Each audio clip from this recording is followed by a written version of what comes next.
ఆంధ్రప్రదేశ్‌కి ఒక బ్రాండ్ ఇమేజ్‌ని తీసుకురావటానికి మీరన్న ఆ పెద్దాయనే 75, 76 సంవత్సరాల వయసులో దగ్గర దగ్గర 18 గంటలు కష్టపడతా ఉంటే, ఎట్టి పరిస్థితిలోనే ఆ ఇమేజ్ రాకూడదు.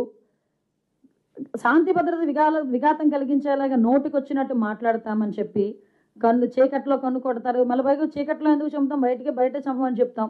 అంటే ఈ టైప్ ఆఫ్ వర్డ్స్ ఉపయోగిస్తున్నారంటే నేను చాలా సందర్భాల్లో చెప్తానండి. మనం పొలిటికల్ లీడర్స్. మాజీ మంత్రి ఆ వ్యక్తి.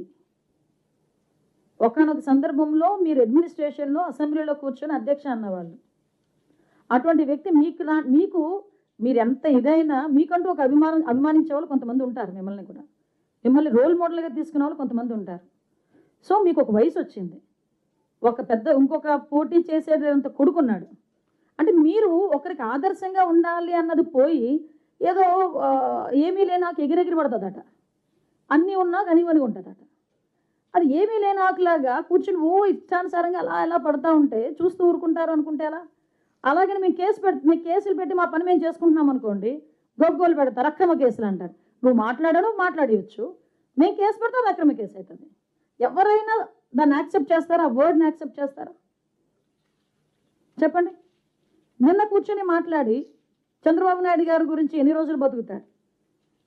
నాకు అర్థం కాంది 4, 5 టాబ్లెట్లు వేసుకొని ఉదయం లేస్తే 4, 5 టాబ్లెట్లు మింగి 10 సంతకాలు పెడితే 11వ సంతకాన్ని చేతులు వణికిపోయే వాళ్ళు కూడా చంద్రబాబు నాయుడు గారి వయసు గురించి మాట్లాడుతున్నారు ఈరోజు. చంద్రబాబు నాయుడు గారు